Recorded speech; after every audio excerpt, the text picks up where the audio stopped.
right, how we doing here? Hold on real quick.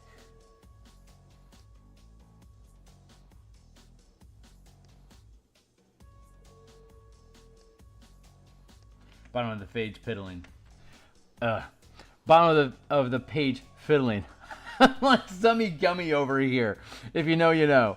Okay, so hey, my name is Phil Kearney. I create role-playing games. I illustrate them. I publish them online, and we are making environmental tokens for Eberron Adventuring. So give me a second here to update my signal. And as far as I can tell, I'm talking to a blank screen because I'm looking at a loading. Notify me. It's supposed to be live at this point. Oh, good. Notify me. It's we're live. Super do.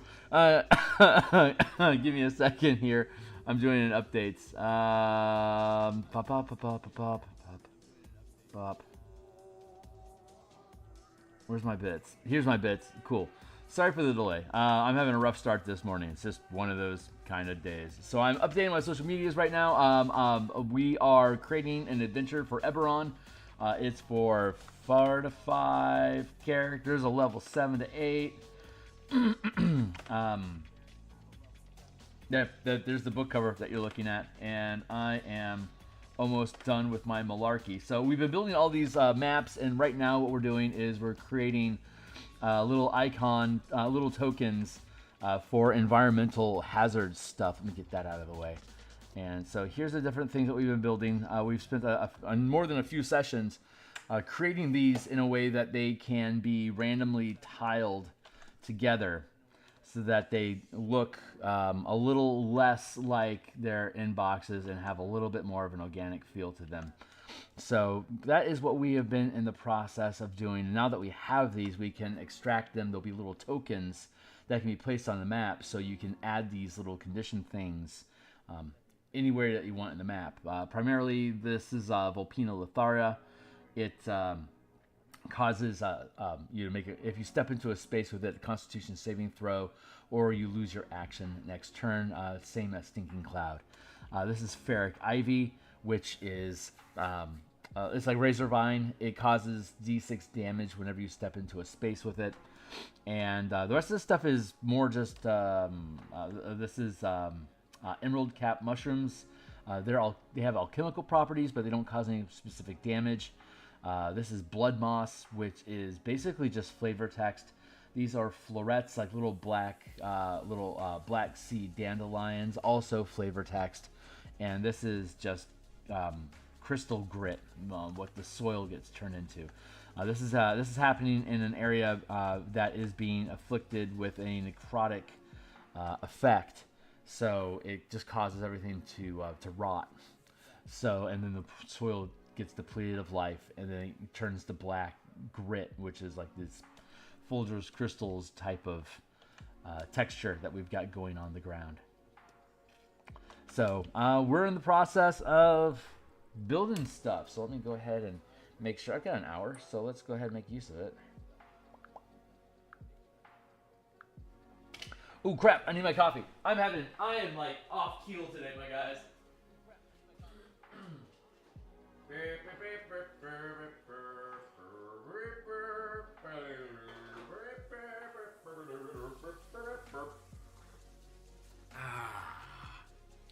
That's a good Pete's light roast coffee. I like Pete's.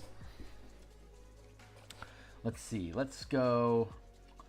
Let's get into here. We're going to work with the plague moths. Boy, isn't that just a scratch pattern, huh? Where's our references here? Bloop. I'm going to be back on tonight doing Spelljammer cartography. And I'll be back. I'm here Monday through Friday in the morning doing map work and tokens like this. Yeah, let's stay black for a minute and then we'll drop in some color. So I don't think I need. You know what? Let's just fuck around with it and find out. First thing I want to do is I want to duplicate, so I don't. This isn't a very important pattern that I have here or anything, but let's just grab a chunk of this. see if we can cause some trouble.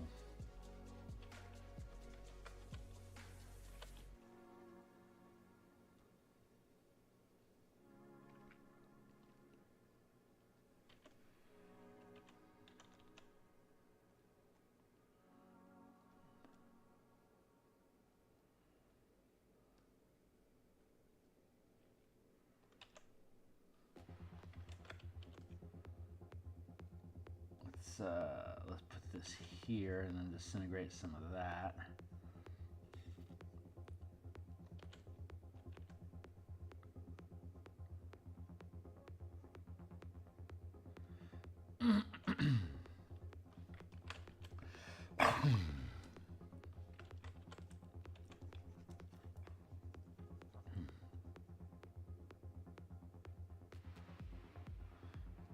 Maybe that's a decent looking pattern.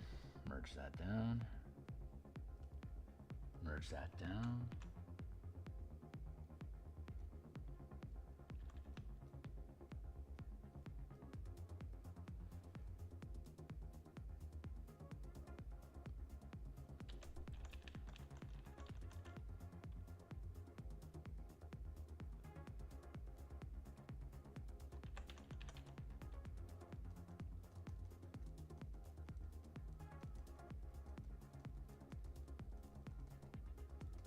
Erase some of this to destroy some of the griddedness to it.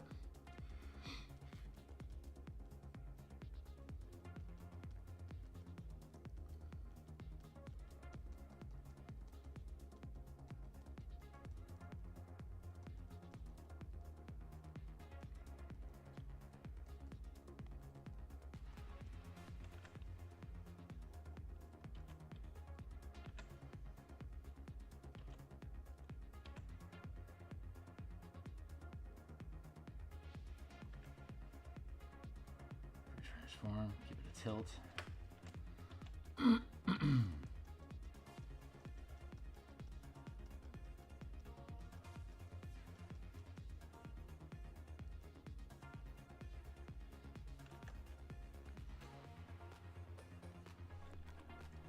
And let's take this down to the test area.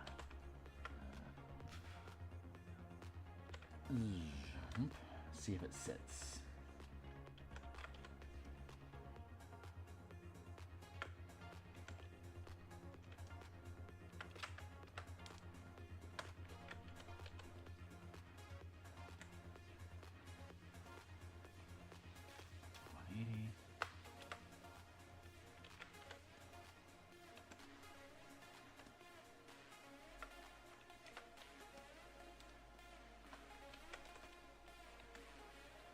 Transform.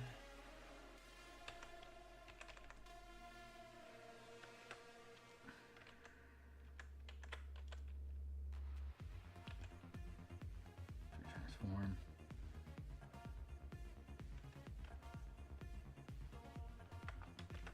Yeah, there's not enough variety here for it to matter. So, not good. We have to break it up a bit more. Let's grab a chunk here and pull it to there. Now we'll grab a chunk like this. Pull it there. We just need to yank it apart a little bit.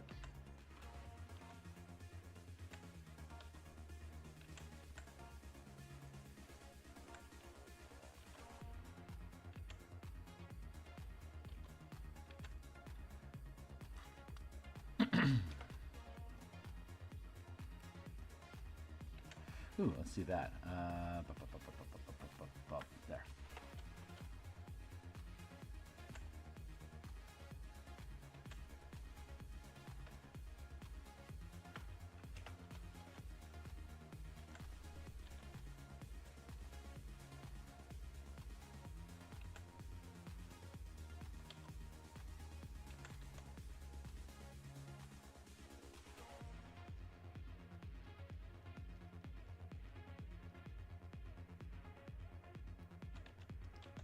Oh, I like that. I like that going across like that. That's good.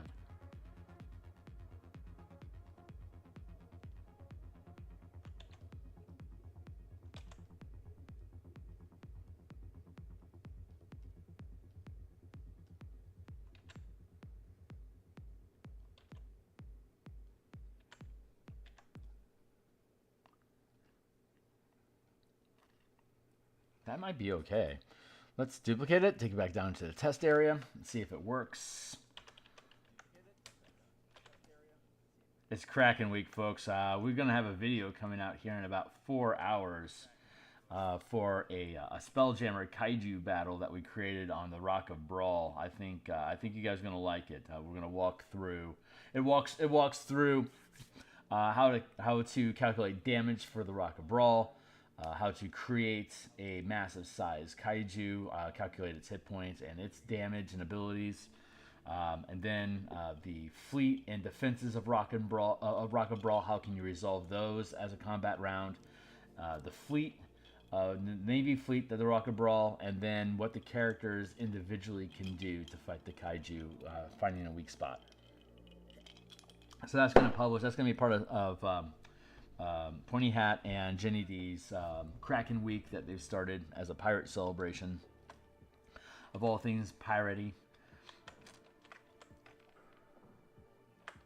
And so it's going to be added to that playlist, and it's another long form video, but I'm walking you through a bunch of concepts on alternate D&D combat stuff, and but I think it flows pretty smoothly. I think you'll enjoy it. I hope you enjoy it. Let me know if you do when you see it. It'll be live in 4 hours.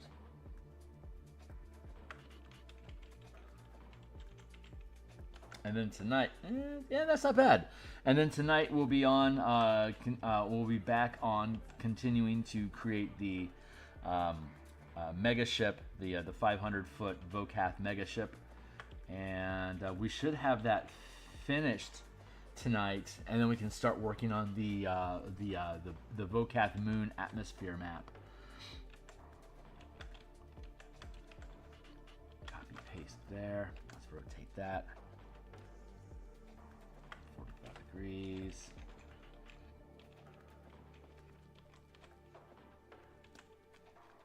Transform 180. I'll be back tomorrow at lunch. Again, I do this cartography stuff again Monday through Friday, and then I'll be back on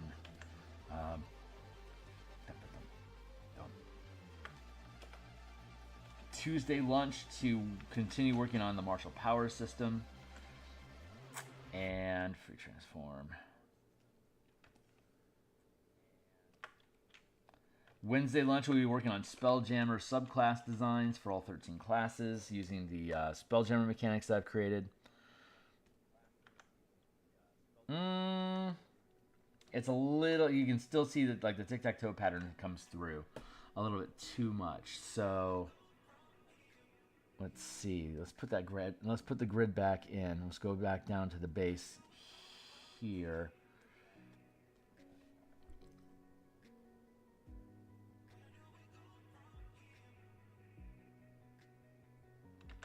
So we're looking at this, potentially pulling that here a little bit more. Actually, what if we do this instead? Free transform.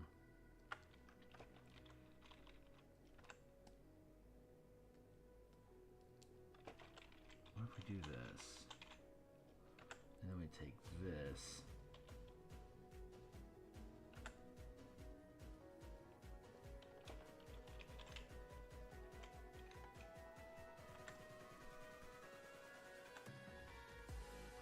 Just gonna ignore that corner altogether. Do some of this.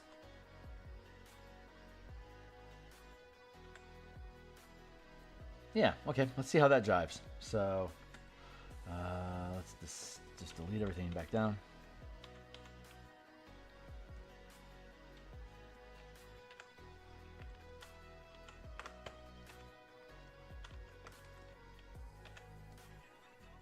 Transform.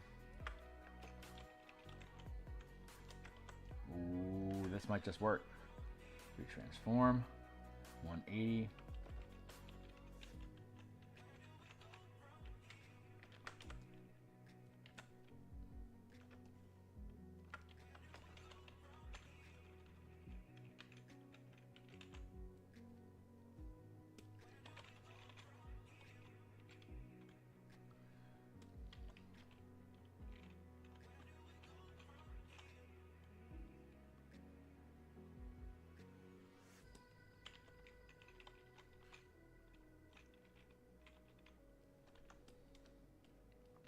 That doesn't seem so bad. Let's keep doing this here. We'll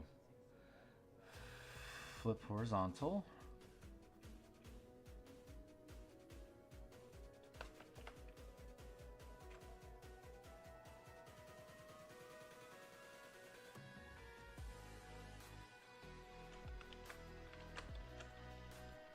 Paste. Retransform.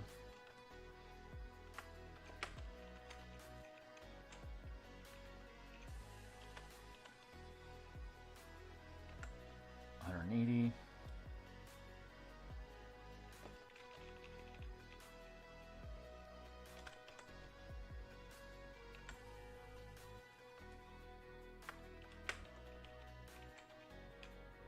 Oh, this is looking pretty good. I don't think I have any complaint about this. For transform. I might have a point I might want to nitpick, but I think this is a pretty good pattern. Let's get rid of the.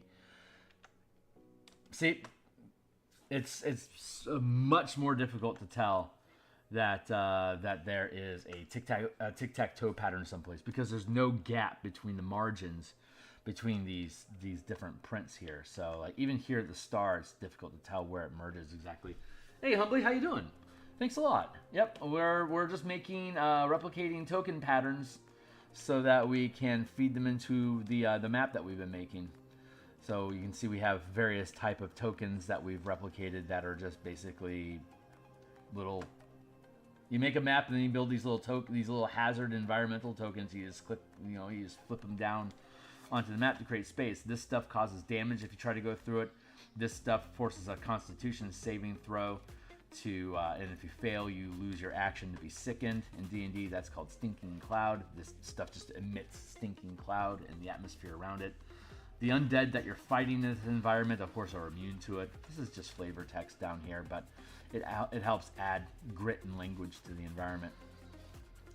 And we have some very small, very subtle indicators there. Some more stuff here. It doesn't really leap out, but when your characters zoom in to the 5-foot scale, here, grab our grid again. And when you're at the 5-foot scale doing battle stuff, this is not an unusual like zoom level to be at while you're looking at different tokens. And this is just adding a little bit of flavor and variety to stuff that the players bump into. So that's what we're doing. And now that we have a replicatable pattern here for the black and white, we can, because I provide in black and white and in color, so if it's just ink, like line art, then, and if it's black, you can put it through a laser printer, right? So it's super cheap to be able to do this. 2, 3. And then we color it. So this is going to be the line.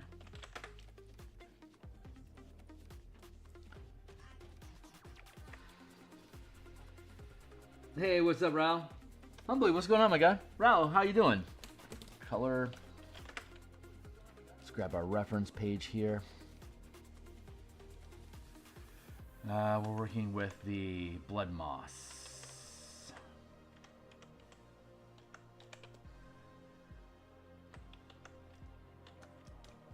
So I went with this like loose checker pattern because I wanted like a loam sort of feel, like that mesh that you get from like loofahs, like it has like a netting of a sort, if you know what I mean.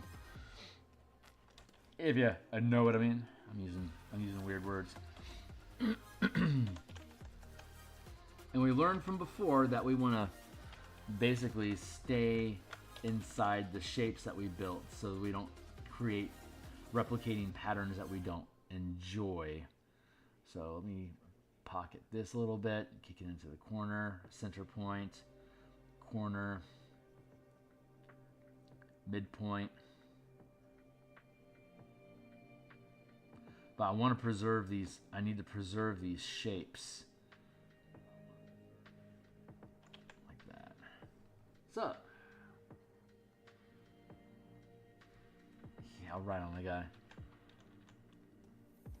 This is my morning wake up coffee routine. I'll do artwork for an hour or so in the morning, and then I'll log into my day job, And depending on what day of the week it is, I'll take lunch and do some more artwork, finish my day, and then depending on what night it is, I'll come back and do something in the evening. So I do Monday through Friday in the morning like this. On Mondays and Thursdays, including today, in the evening, I do Spelljammer, ship design, adventure design, whatever. On Tuesdays and Fridays at lunch, I work on the Martial Magic alternate martial power system. And then on Wednesday at lunch, sometimes I miss lunches on Wednesday, but if I'm here, right now I've been building Spelljammer subclasses for all of the 13 different classes. And on Saturday, I do whatever I want. And yesterday it was this. But sometimes it's commissions or whatever. But yeah, I got a lot of stuff going on. I make books for D&D. On DMsGuild, there's a ton of them that are linked down below. I illustrate all of them. I have an idea for a book. I create the initial, like the rough alpha version of how it would work. I playtest the fuck out of it, and once I'm content with it, I clean up the language and the text, and then I hire an editor, sometimes two, to help make sure that the language is good. And once the language is good, I extract that, all the revised text, and drop it into a word processing program to clean it up. Then I do page layouts and break up the text onto the page. And once the layouts are done, I do all the illustrations. And then I publish it. So my books take a long time to brew. Maybe if I ever were to make a studio, I'd be able to get through these things faster. But I started off as an artist, and then I ended up not being able to get. I wanted to work in the role-playing industry, but unless you're working for Wizards of the Coast, you pretty much can't make a living wage. That or Warhammer. Yeah, those are the two places you can go to really make a good living doing fantasy artwork, and that is a rough gig. So I was like, well, I'm never going to get paid what I want to get paid, so how about I just start making my own books so I can pay myself. And so I've been DMing for 27 years at this point, and let's do, I feel like I want to duplicate this layer, honestly. I'm going to sandwich that. I said sandwich. Thank you. And then I want to drop this one down.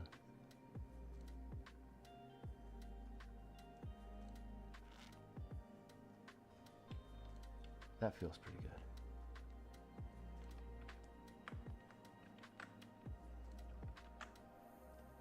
Duplicate. Merge.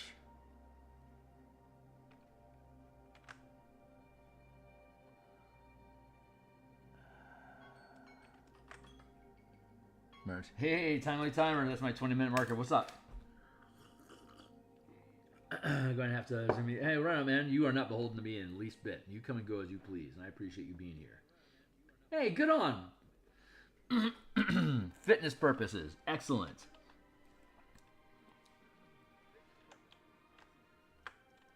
Let's make sure we are inside the lines. Yeah, I've been focusing on D&D, Dungeons and Dragons specifically. I don't necessarily. I'm not a fan of WotC, but I'm a massive D&D fanboy, and I've been playing D&D since I was 12 back in 1987. And so when the DMsGuild started letting us publish stuff like using like actual D&D, hold on real quick.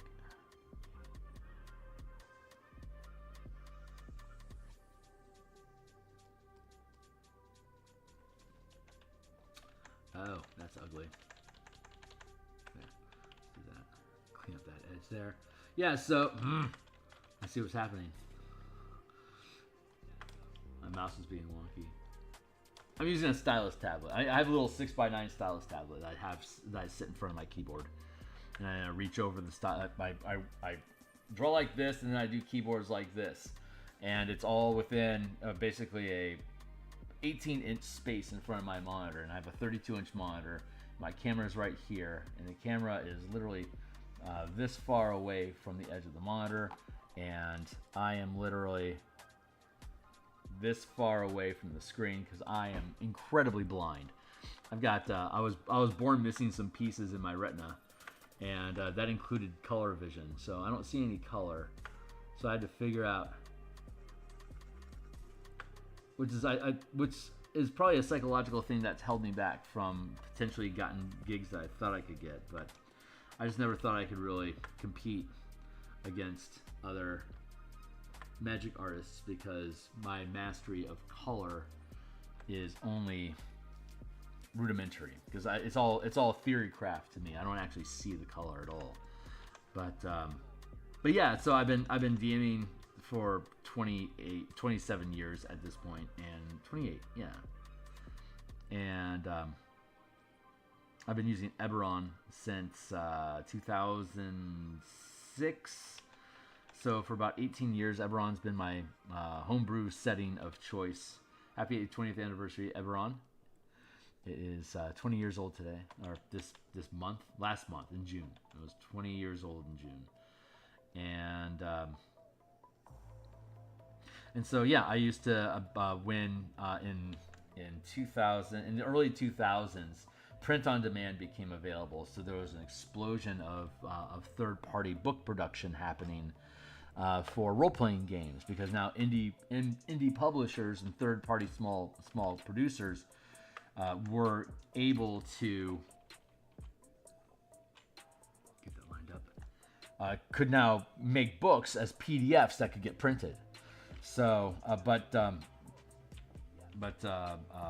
color was ridiculously expensive. So all the little indie teams that were creating content, they all needed black and white art. So it's like, hey, I got gigs. I'm not confident in doing color, so this is perfect for me. And wait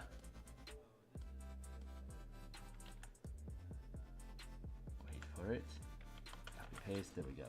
And so I started doing a lot of role-playing gigs in the early 2000s, maybe up through 2010. And then globalization happened in the 10s and the teens of 2000s, and so now I'm producing the same level of quality, but I'm competing against people like in Indonesia that have 1/5 of the living expenses that I do. So it became I was being out. I couldn't compete. So that's like an AI problem, right? Same sort of situation. I lived through that. The AI problem isn't a new problem. It's not to me anyway. I've been around long enough to live through my pay for artwork destabilizing. AI is just the next iteration, so it's unstoppable. But it's not a tangent there. I'm not concerned about AI because people don't tune in and listen to people talk about. Don't listen to an AI talk about stuff while they're painting. There wouldn't be any rendering time to have a conversation about stuff in the process. The only reason this medium, this specific moment of entertainment is even possible is because it takes so fucking long to make an illustration that I'm filling the time that it takes to actually render to this stuff with my yammering. So here we are. You don't push me, I won't push you. But yeah, so I got out, competed there, and at that point I went into doing character commission art, and I was getting about $200 for a commission. But as more and more people got into doing commissions, for me to be able to get the rate that I wanted, it was becoming less frequent, or it was spilling into content that I just did not want to have a reputation for making. So I then had to consider again, well, how am I going to adapt and evolve? And that came down to, well, maybe I should make my own books so I can illustrate them. And then I was already getting into 5th edition at that point.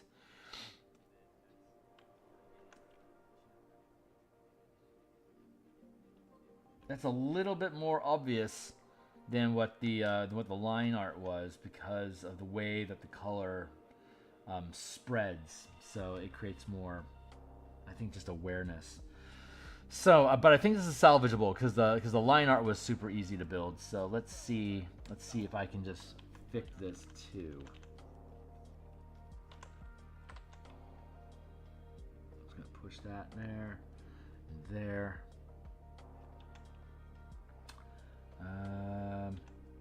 Here, I just need this to be a little less of an obvious border. Like that. A little less obvious border here.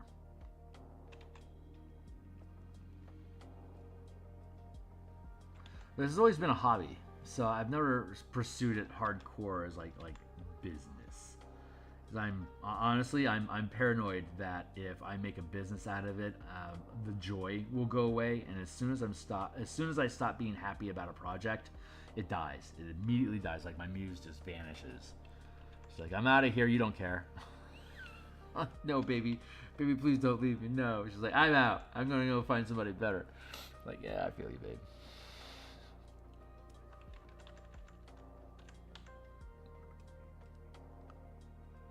There's some minor adjustments, but I bet they're going to be good enough. So let's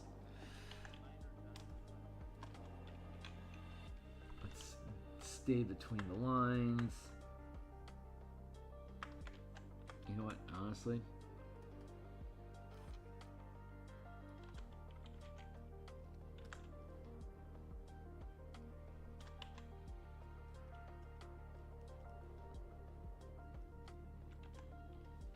I suspect there's text happening over here and I'm not catching it, so give me a hot second here to catch up with y'all.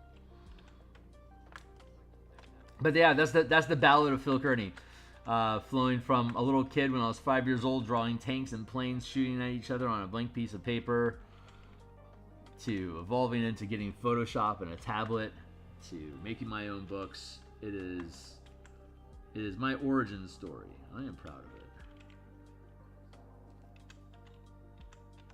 But yeah, once color became available, I was like, I don't know how this is gonna ever work. But one of my friends challenged me because I was whinging about how I can't see color and I was feeling down about myself in my early 20s. He's like, well, have you ever tried? I'm like, well, honestly, no. It's like, well, you should really try before you beat yourself up over it.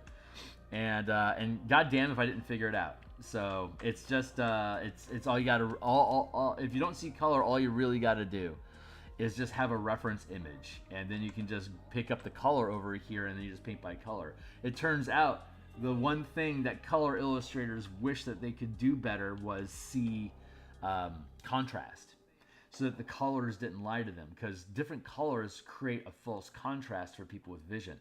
It could be the same level of gray, but if it's a different color, they'll misread that it is actually some sort of contrast there. So all the stuff that I do is built on contrast, and then I just find colors that match the level of contrast that I want to still read as a color that you would at least expect or accept. And then it's the contrast of my pieces that sells the composition. So I actually approach color from, I approach the production of a piece kind of from the opposite direction from where most artists do, simply because I don't have the equipment to be able to do it the way that other people do. So it's kind of like how the bassist in Black Sabbath, right when he the last day of his job and they were about to go on tour across Europe, he was a machinist, and a machine cut off the tips of all his fingers. So it changed the way that he had to play bass because his reach became different. Interesting, just interesting stuff. It's our limitations that allow us to be creative if we're inspired and motivated to do so. So that is my tragic story. What's up? I've been missing out. Just making stuff. Do you think AI art bots will ever become a tool for real artists? Is that out the window? No, honestly, it's not. I want AI to get so good that, like, when I do something like this, like I just did this, I can just say, hey, replicate this pattern and then make some tokens that are a little bit more dispersed.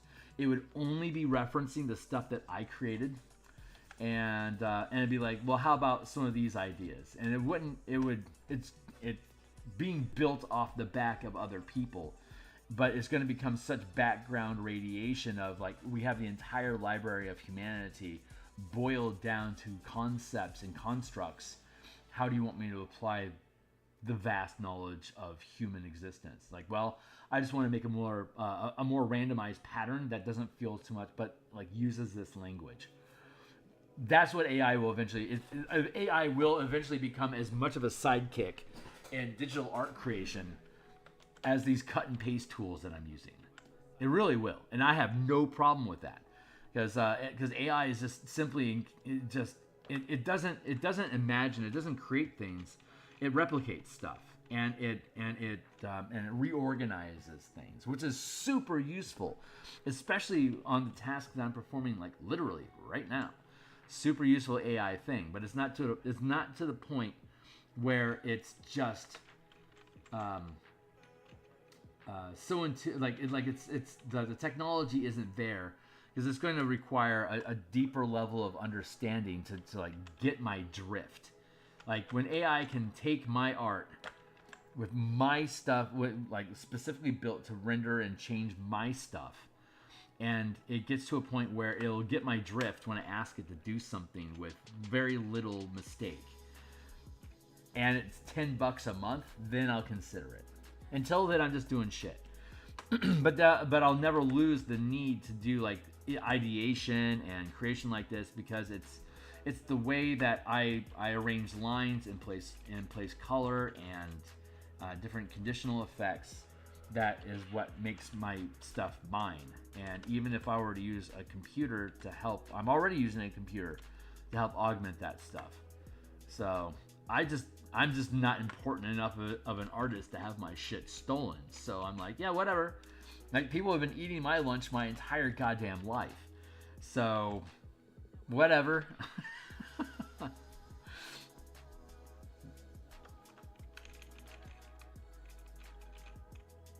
I really have no problem with it.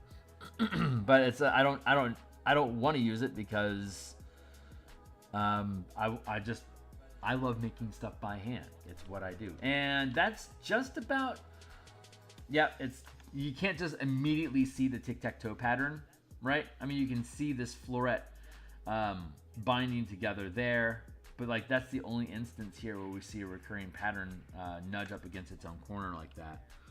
And I'm actually going to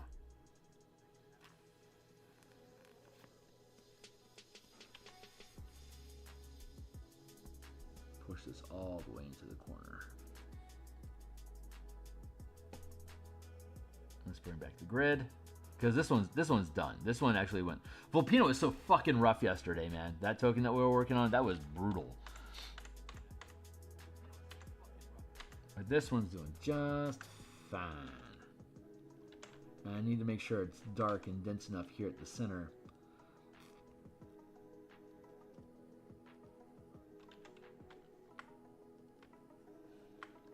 Like, creative people create. It's what they do. There's nothing that can stop me. There's no power in the verse that can stop me from making more artwork. And the only reason people tune in and stick around with this slow pixel pushing and my disarray is probably because I say shit that's interesting. And you know, I mean, why else fucking care? So it's just the next evolution, man. And people get angry. It's if you get too successful in one mode, it will eventually be taken away from you. If you're never ultra successful, you're always hungry, and you always see the next thing as an opportunity. So that's me coping with having a day job. But then that's my strategy. I have a day job that takes care of everything for me to make sure that I'm safe, and I can pay my bills and all the blah blah. And then I do the pixel grind on the side. And if at some point things flip and pixel grinding becomes my full-time thing, then I think I've built a good 20 some odd years of humility that any kind of success I attain, God willing, won't go to my head. So I've been humbled too many times in this industry for me to feel like I'm owed anything, and it just helps. I just think having a state of gratitude and willing to help other people with what you can is just the right way to be. I'm kind of rambling a little bit, but that's what we signed up for, right? What's up? I do say interesting stuff. Well, thanks about that.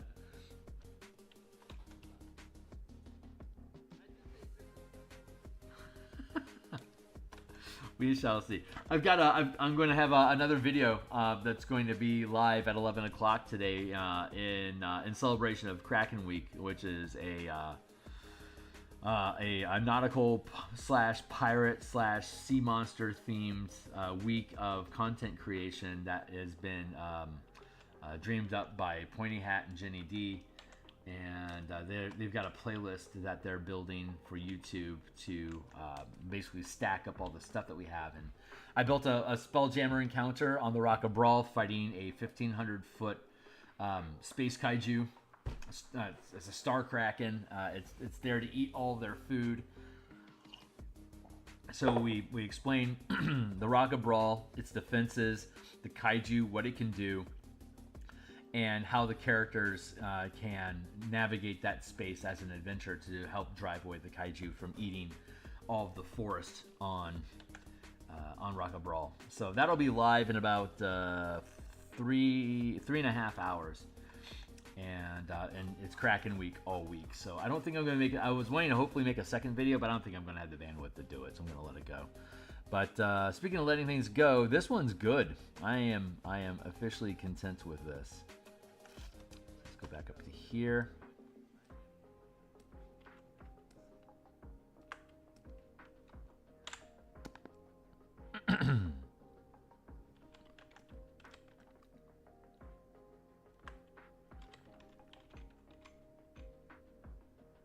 Good. And now I want to make a more sparse pattern.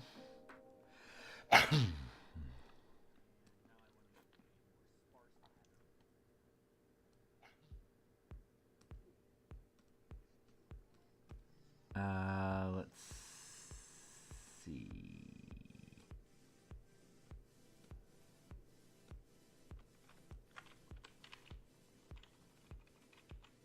Push that back down into space. Here and here and here. I want to duplicate this.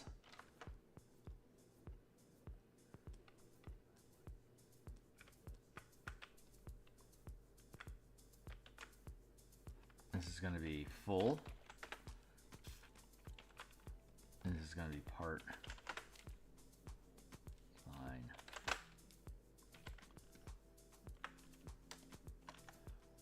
So now we're going to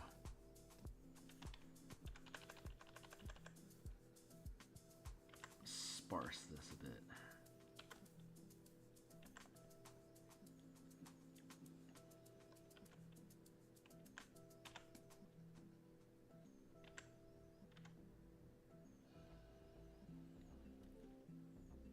Sup? Celestial Kraken. Yeah, it's a big boy. It's a 30,000 hit point monster, and the entire navy and full defenses of the Rock of Brawl, it would take about 6 to 8 rounds to do enough damage to potentially kill it. Like 12 ships and 12 ships. No, it's more like 6, 8, 14,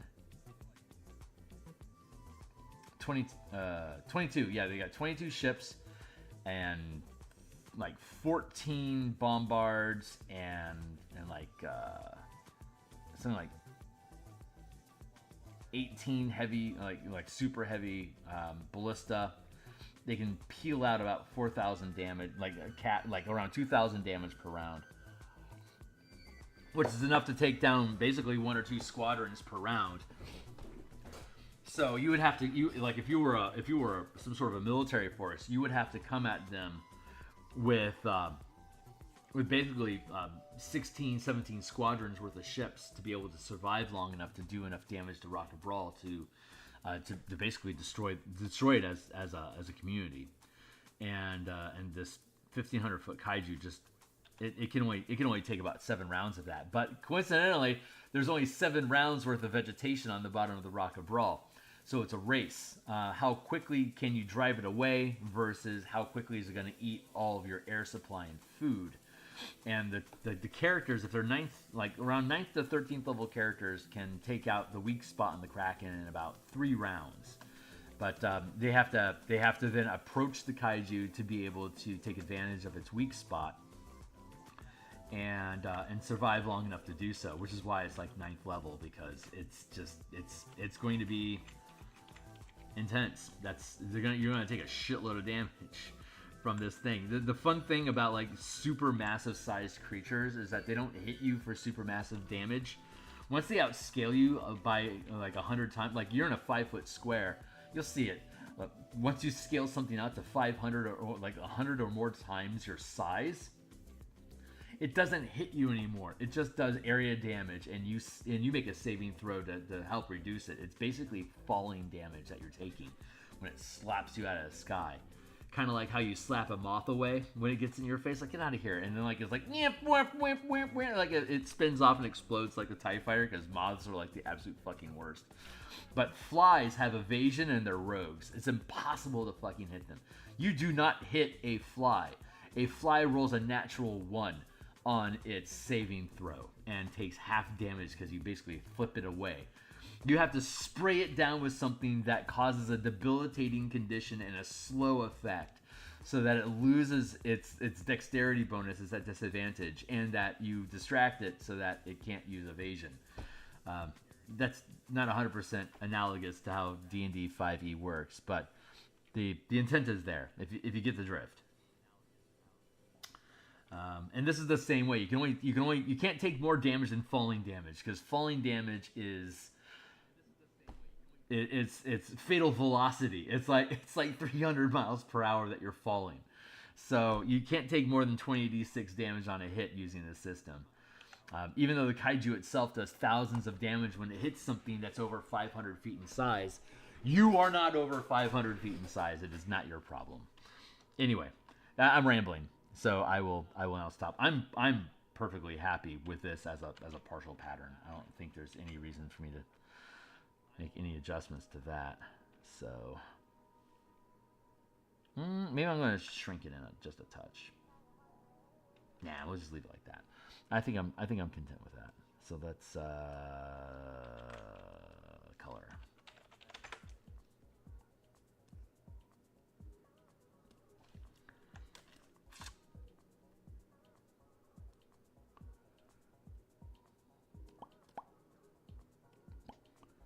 Close that up. Color. Oi to the bay. Come on, yo.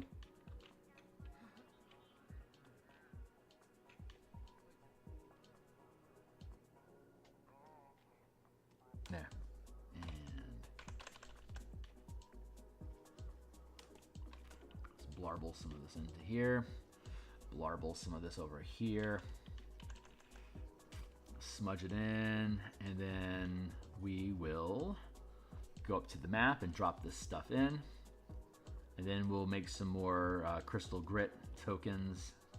All the maps, all the color maps that we're creating for Virtual Tabletop, and inside of the product itself, the actual adventure document, is using the color, and the soil grit is just a part of the environment. But for the print home tables, kitchen table play, it'll just basically be, whatever your normal blank white grid is. But I want to provide some coffee grit tokens, same way as this, so that you can, if you want to go crazy, you can add a shitload of coffee grit tokens onto your white board.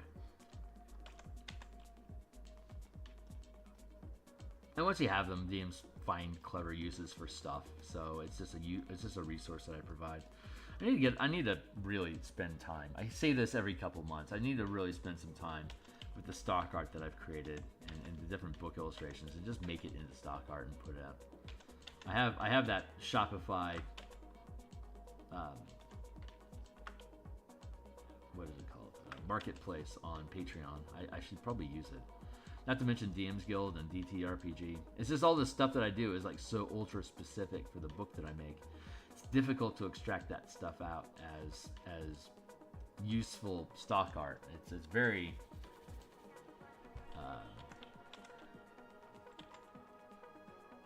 it's not generic stuff you can just pluck. It's like, oh yeah, that's useful. It's not like it's a Goblin Archer, but there's like 1,000 Goblin Archer illustrations out there. It's just like, why would I invest my time making stock art of a Goblin Archer when there's like a billion Goblin Archers out there? That is not a market that I'm looking to capitalize on. It's weird. Like, all my stuff is super custom couture, which was my intent. It's that's what I was talking about. Yeah, it's since I'm a real fanboy of D&D because I've spent 28 years playing D&D specifically across all the different versions of the game. So being able to create content and like actually slap Eberron on the title or Spelljammer on the title, even though it's still just, third-party stuff like myself. Hey, it's a bucket list thing. Like I always wanted to do stuff like this for these specific intellectual properties, and I'm getting to a place where I'm content with that. And I have my own ideas for my own games that are basically amalgamations of different homebrew adaptions that I've made over the years on how I like to run a game that can be formulated into a game system eventually that I'll invest a ton of time into and probably sell fairly little of. But it'll be worth it. It's gonna be worth it, I promise. So there's those things. We're gonna duplicate these layers here, and we're gonna merge those down. And I think I want to come into. I think I'm okay. I'm gonna shrink it down just a touch.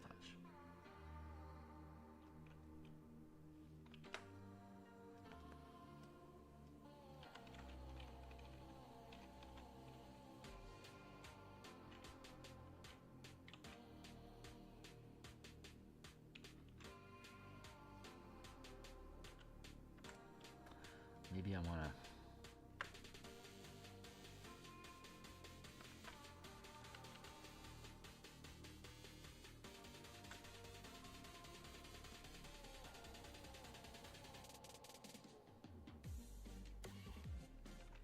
Do that. Nah, let's just go back. Fuck that.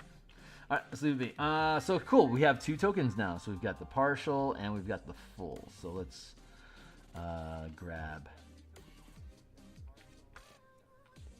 duplicate those layers, and then let's go up here.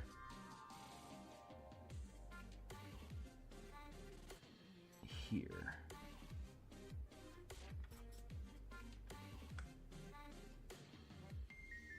Part and full. Part.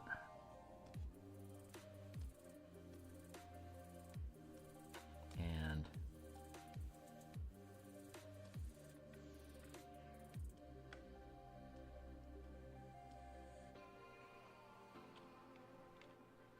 I lost my sauce. There we go. Okay. Duplicate these. Thank you. And then let's grab those and let's go up here.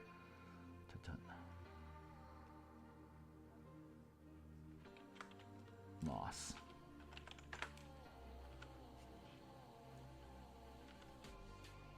Cool. Now we got those 2 things. So we can.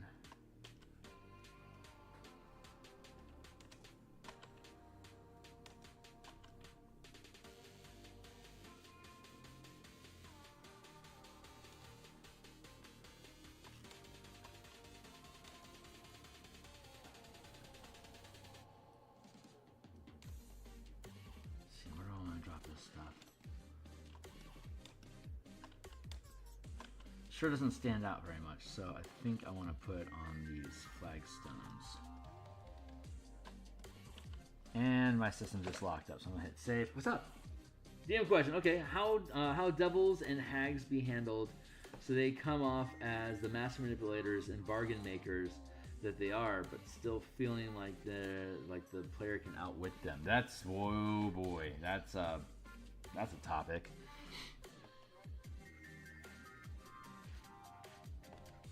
Master manipulators. A lot of that's going to come from your story structure. I ran a campaign. It was a time loop campaign, and the main antagonist in it was a night hag. Night hags, for those that don't know, night hags. Where did my mouse go? There it is. Night hags have this dream ability, right? So it was a time loop campaign, and every time the characters died, they would reset back to the beginning of their day, just like Groundhog's Day. You know, everyone knows this thing.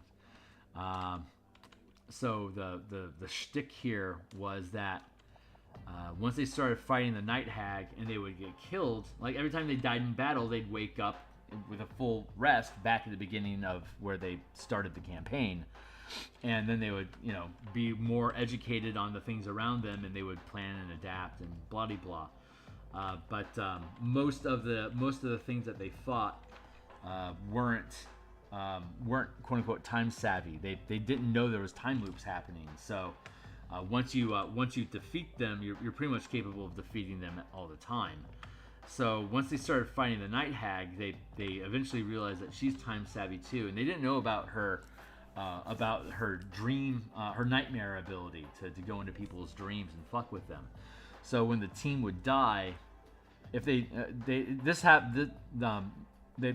fought the hag, they lost, they reset, and then they tried something different. Basically, they went about their day and did different things. But it took them after about eight or nine additional deaths, things started seeming weird. Like things weren't happening the way that they expected them to, and they were able to eventually figure out that they weren't actually dead at all. The night hag had disabled them, captured them, put them to sleep, and they've been inside of a dream for it was basically 2 months worth of game. They were playing the game and stuff, but it was actually the hag just generating dream ideas, specifically creating scenarios to extract information from the team so that she'd be more effective at attacking them in the future. When they found out, goddamn, they were pissed. So they went to try to take out the hag, and they died. And then they woke up and they died, and they wake up and they attacked her like 3 or 4 more times, and they carried on. And then they ran across her. They got out of there. They went and fought They went to go fuck around with something else for a while, and then they got trapped up with her again, and fell into another dream loop with her, and they got stuck there for it only took 3 weeks this time around for them to realize that something was wrong. But the hag was being really, really good at just fucking with the team. And during my session 0, it was a bunch of brand new players, and they were all Critical Role fans. And they're like, you know what? We want to run a full campaign level 1 to 20, and we want to keep the same characters through the entire 20 levels, but we still want to be threatened and attacked and stuff, right? But we'd like to play the same characters the entire time, knowing that we could potentially die, which is how I came up with the time loop campaign. We were talking on Saturday, the last Eberron session, about how you don't want to build your campaign until you know what the team wants to do. That's one of the things that you ask, right? Like, how long do you want the campaign to go? What's your tolerance for death? Is undead and resurrection something that is acceptable in the culture of your campaign? How do you want to do that? Is death permanent for you? What's your aversion to losing your characters' lives? How do you want to do this? That's basically how that shit rolls out. And once they told me, you know, those were the parameters that they wanted, well, I need to build a campaign where they can't die, but I still need to threaten them. So what do I need to do? Time loop campaign. So I created the time loop campaign, ran them through level 1 to 20. It took us a number of years to do it. It was the longest campaign I had ever ran, and it was fucking amazing. It turned out perfectly. But that's a very hyper specific example of how a hag can be devious and fuck with the party, because the infrastructure of the game reinforced tomfuckery.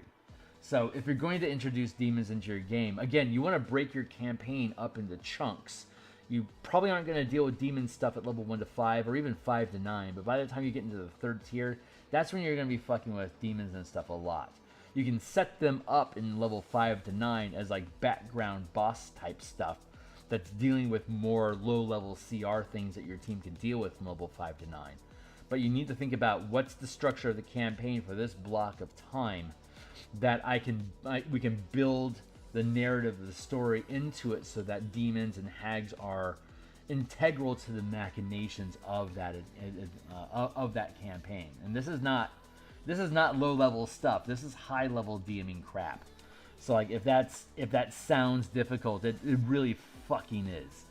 But that's how you get good. You get good by figuring out how to make that stuff work. So that's kind of your challenge.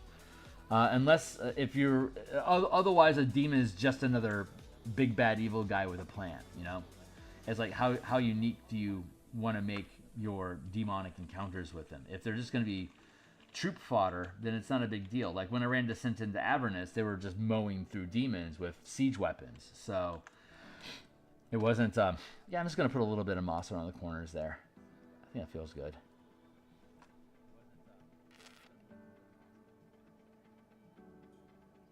Yeah, doesn't have to be thick. Cool. I'm going to just go ahead and call those done, just because. And then the last one is going to be the crystals. The crystals.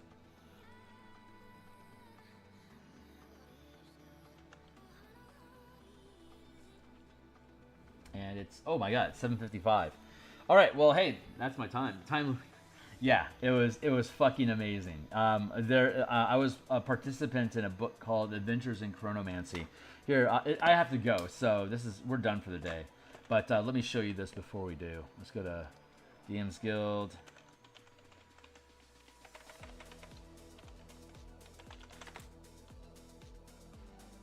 I'll show you this.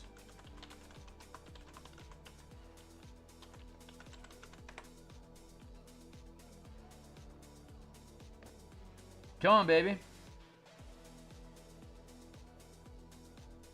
I was just looking at you, my dude. Thank you. Here.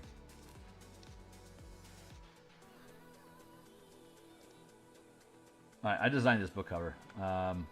So what we're looking at here is there's these passages of time. And there's portals that will take you to different points in time.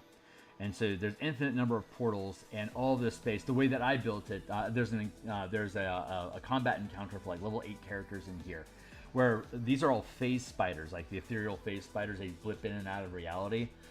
They can time phase spiders create knots out of these tunnels of time. They thread them together and they interlock them with their weave of their pattern. So time breaks down in their nest. And then it has little strands that lead out to other places in time. So every time that the team would make a loop, they'd cause a tear in this skein space that they found that they could crawl through and then go into the space in between time. It's like not astral plane. And then they could follow a thread to go to another point. And anytime another time traveler, like the hag, for instance, would flit around in like dimensions and teleport, she'd cause a little tear. So the team got good at finding these tears to be able to chase different time savvy targets. But it's these paths, it's these like these caverns and what do you call it?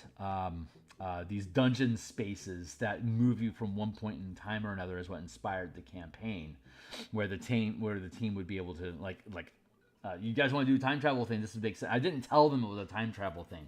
They didn't find out until they died. So at second level they died, and they finally started over. They started to loop their day around. It just happened that I got them killed before the first day ended. So I made sure I was going to get them killed. Like I put them against a threat that they would not be able to survive.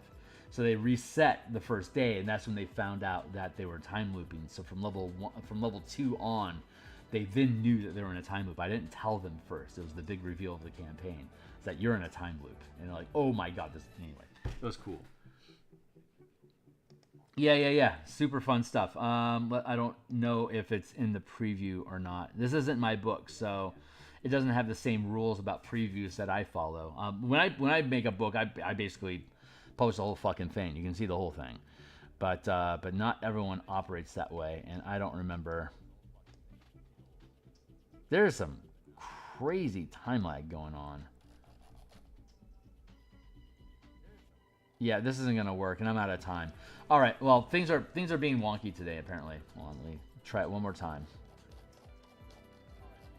Yeah, they must be doing some sort of maintenance something, because this stuff is not this isn't, it's supposed to be 29 pages, but I'm not getting past the first. All right, well, anyway, that's weird. But yeah, I got to bounce for the day. I'm going to be back tonight. I'll be back in about 11 hours, and then the Kraken video is going to be coming out in about 3. So I'll be back tomorrow morning as well to continue hammering away at this stuff. And I hope y'all have a great day. So see you soon. Cheers.